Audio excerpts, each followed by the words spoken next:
Hello. അപ്പോൾ രാവിലെ ഞാൻ ഓഫീസിൽ വന്ന ടൈമിൽ ലുലു അവിടെ ഇങ്ങനെ ഗ്രൗണ്ടിൽ ഇങ്ങനെ കളിച്ചിട്ട് ഇരിക്കുകയായിരുന്നു കേട്ടോ. അങ്ങനെ ഞാൻ നേരെ ഓഫീസിൽ വന്ന് വൈകിട്ട് ഇതുപോലെ അവന് പാലും അതുപോലെ ഫുഡും കാര്യങ്ങളൊക്കെ എടുത്തിട്ട് തിരിച്ചു വന്നിട്ടുണ്ടായിരുന്നു കേട്ടോ. അപ്പോൾ നമ്മുടെ ഒരു സബ്സ്ക്രൈബർ പറഞ്ഞിട്ടുണ്ടായിരുന്നു ഇതുപോലെ ബിസ്ക്കറ്റ് കൊടുക്കല്ലേടാ എന്നതുകൊണ്ട് ബിസ്ക്കറ്റ് നമ്മൾ ഒഴിവാക്കിയിട്ട് അവന് ഫുഡും കാര്യങ്ങളൊക്കെ ആയിട്ടായിരുന്നു വന്നത്. പക്ഷെ വന്ന സമയത്ത് അവനെ കണ്ടില്ല കേട്ടോ. അങ്ങനെ നമ്മൾ സ്ഥിരം ചെയ്യുന്ന പോലെ ഗാർഡനിലെല്ലാം പോയി നോക്കിയിട്ടുണ്ടായിരുന്നു. അപ്പോൾ അവൻ ആ ഒരു സ്ഥലത്ത് ആ ഒരു ചെടിയുടെയൊക്കെ ഇടയിൽ നിന്ന് കളിക്കുകയോ അല്ലെങ്കിൽ ആരുടെയെങ്കിലും ചെരുപ്പൊക്കെ എടുത്തിട്ട് പോവുകയൊക്കെയാണ് പതിവ്. അങ്ങനെ ചെയ്ത് നോക്കിയപ്പോൾ അവനെ എങ്ങും കാണുന്നുണ്ടായിരുന്നില്ല.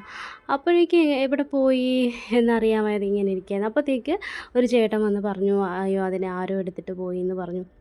അപ്പോൾ അവിടെ ഉള്ളൊരു സെക്യൂരിറ്റി ചേച്ചി ഉണ്ടായിരുന്നു. അപ്പോൾ ആ ചേച്ചി ഒരു ദിവസം പറഞ്ഞിട്ടുണ്ടായിരുന്നു കൊണ്ടുപോകുമെന്ന്. പക്ഷെ കൊണ്ടുപോകുമെന്ന് ഞാൻ വിചാരിച്ചില്ല കേട്ടോ. അപ്പോൾ എനിക്ക് ഭയങ്കര എന്തോ ഒരു സങ്കടം വന്നു. എനിക്കെന്നല്ല എല്ലാവർക്കും വന്നിട്ടുണ്ടായിരുന്നു.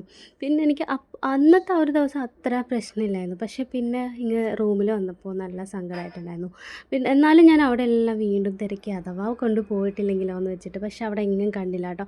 അങ്ങനെ അവൻ്റെ അമ്മയെ തേടി അവൻ്റെ മാമനൊക്കെ ഉണ്ടായിരുന്നു അവിടെ. അവരെ ആരും അവിടെ കണ്ടിട്ടുണ്ടായിരുന്നില്ല. വേറെ ഒരു ഡോഗും അവിടെ ഇല്ലായിരുന്നു കേട്ടോ. അങ്ങനെ ഞങ്ങൾ പുറത്തിറങ്ങി വന്നപ്പോൾ അവൻ്റെ അമ്മയും അതുപോലെ അവൻ്റെ അമ്മയുടെ കുറച്ച് ഫ്രണ്ട്സാണ് തോന്നുന്നു. അപ്പോൾ എല്ലാവരും അവിടെ പുറത്തിപ്പുണ്ടായിരുന്നു. അപ്പോൾ അവർക്ക് നമ്മൾ ഫുഡും പാലും കാര്യങ്ങളൊക്കെ കൊടുത്തിട്ട് നമ്മൾ തിരിച്ചു വന്നിട്ട് ഇതായിരുന്നു കേട്ടോ നമ്മുടെ ലുലുവിൻ്റെ അമ്മ. ഓക്കെ, എന്തായാലും അവനെ ഒക്കെ നന്നായിട്ട് നോക്കുമെന്ന് വിചാരിക്കുന്നുണ്ട്. അവനെ നന്നായിട്ട് നോക്കട്ടെ. ഇനി ആ ചേച്ചി കാണണമെങ്കിൽ അവനെപ്പറ്റി തിരക്കണം എന്നൊക്കെ എനിക്കുണ്ട്. അപ്പോൾ ബായ് ട്ടോ.